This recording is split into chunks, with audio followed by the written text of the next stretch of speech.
Hi everyone, so glad that you could be with me. I'm going to talk about a person. Now, look, I dislike the word hate because it's a loaded word. It says some terrible things about you if you say that you hate somebody, because it means that there's nothing in them that you can find likable. Now, the guy that I'm about to talk about, I'm tempted to use that word because there's not much that I actually like about this guy, but he seems to have a hold on Sky News, the right-wing media in particular, and he spouts so much crap that it just seems to me obvious what he's talking about. Is extremely anti anything that's the government, and I often wonder if he was criticising a Liberal government. Well, hold on, would he criticise? That's the question. Would this man criticise a Liberal government for doing the same sorts of things that he notices the Labor government doing? The answer to that is no, he wouldn't, because he's so biased and so entrenched in these right-wing views. Now, someone asked me once, am I totally left-wing and that it doesn't matter what happens on the left wing, would I still side with them? Well, the answer to that's quite clear for me. No, I wouldn't. If I discovered that someone was a pedophile, or there are allegations around pedophilia, such as Alan Jones, and there have been cases of pedophilia around the left wing, I would definitely, without a doubt, say this person is not worth supporting. End of story. If they're involved in misogyny, I would say the same. If they're involved in accusations around raping somebody, I would say exactly the same. They'd be out. I would not have anything to do with them from that point on. I look at behaviour. How do people behave? And ironically enough, people will look at the way I behave on my show and criticise me greatly for that. And I'm sure there'll be some comments in relation to that after I've posted this post. So I disagree extremely with this guy because of the way he colours everything. And I've got an example here where he's talking about the United Nations refugee for Palestinians, how because there have been allegations come out recently about some of their workers who would be Palestinian, obviously, involved in October the 7th. Now, we need to be mindful of one thing here, and that is that these are only allegations, they are not proven. And there have been allegations in the past, a few years ago, in relation to this same group. And those allegations were brought by the Israelis. Oh, funnily enough, that's a bit odd.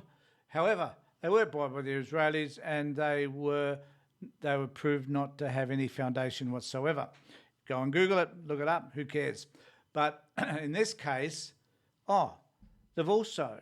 these allegations have also been brought by the Israelis. So to what extent do they have any credibility? I do not know. Neither do you, unless you're closely aligned with this Palestinian group or the United Nations, and neither does Andrew Bolthead. I can tell you now.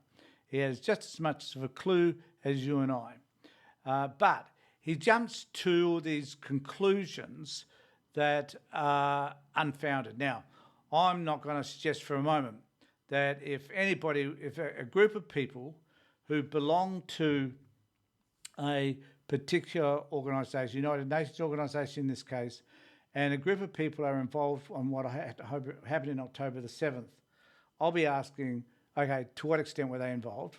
What would they do?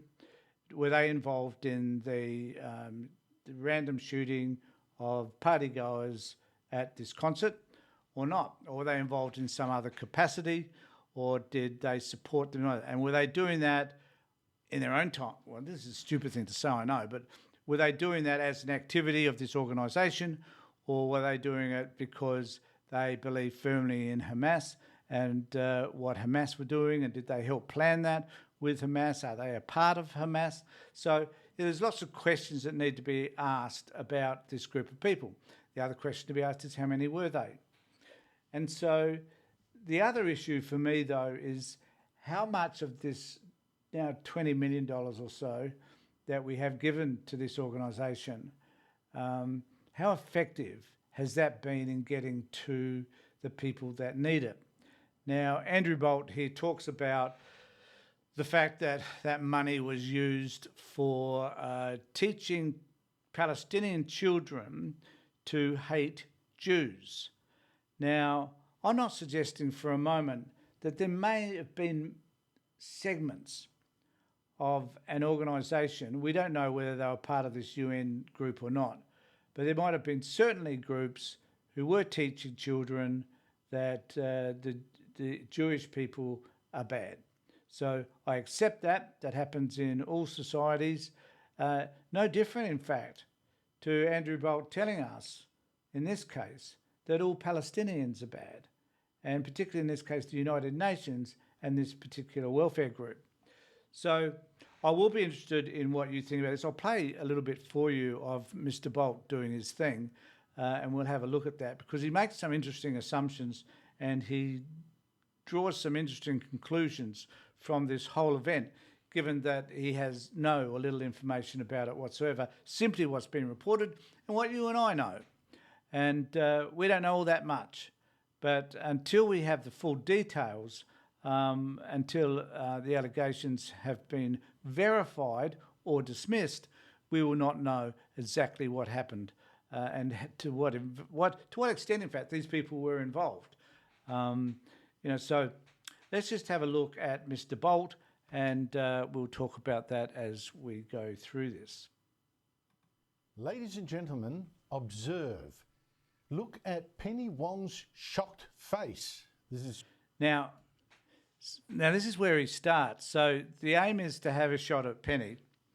And he does this by showing a photograph of her looking shocked.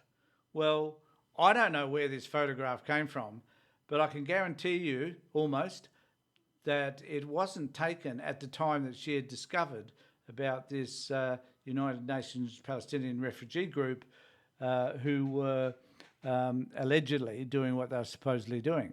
But this is Andrew Bolt's lead. So let's start with a direct attack on the appearance of someone, even though this may be totally and unfounded and inaccurate. Australian Foreign Minister, I'd reckon when she'd learned she'd been sending millions of dollars of Australian taxpayer money to an outfit stuffed with Islamist terrorists and their supporters. So the next assumption is that for whatever reason, this group, in his view, are stuffed with Hamas supporters. I'm assuming that they're stuffed with Palestinian supporters because they are certainly out there to help the Palestinians and to feed them and to clothe them and to educate them and to provide medical supplies and all that sort of thing. That's what this group does. So I'm sure that there are a lot of Palestinians in it, but the assumption is that they are, I think this is the assumption, that for whatever reason they are terrorists. Now, she had no idea. Honest. That's why she's looking so shocked. No idea this was happening, God, despite years of warnings. But now, too late, the Foreign Minister tweets that she's deeply concerned, oh so deeply concerned, by allegations that staff of the United Nations...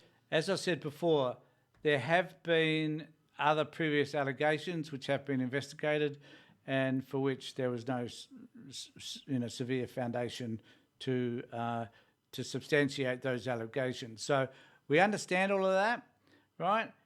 Just because there are allegations that someone has behaved in a certain way or an organisation has been supporting a certain group, whatever it is, if they're unfounded, it's like anybody can make an allegation, that therefore that allegation has to be true. But according to Sky News and people like Andrew Bolt, if an allegation is made against an organisation that they don't support, then that allegation I'm trying to find the right word. That allegation therefore becomes their version of the truth. Relief and Works Agency, or UNRWA, that we give aid to, were actually slaughtering Jews in the Hamas attack on October 7 that started this war with Israel. Slaughtering them, or maybe they're raping them or kidnapping them. It's a little unclear. In fact, Wong is so... So the allegation is that even though he says it's a little unclear, the fact that he talks about them as possibly having raped them and done all these terrible things that have been alleged to have been done, then clearly they are part of this group. So the language he uses is one to entice rage, to get the viewer to start to think about this in the most severe and angry way. I'm very concerned to hear all this. She's probably, you know, given our money to Jew-hating murderers and rapists and kidnappers. She's temporarily paused handing out the $6 million she promised just on January 16 to this UNRWA, which helps so-called Palestinian refugees. Now, she's not concerned... Do you like that, so-called Palestinian refugees? So in Andrew Bolt's mind, they're not really refugees. They are something else. They are... So his version of Palestinians is no different from Netanyahu's version of Palestinians, and many Israelis who believe, or are on the extreme right, in fact, who believe that Palestinians should be just wiped out. Concerned enough to actually scrap that $6 million, just going to pause it temporarily. But alas, she cannot do anything about the $20 million she gave this same United Nations group, UNRWA, in 2022, when she actually doubled its grant. She thought it was doing such a fabulous job. No, I'm afraid that $20 million was really all. And I think we need to note that on that piece that he just showed, that in reality that was the Jewish organisations complaining about the money that was being provided for the Palestinian group.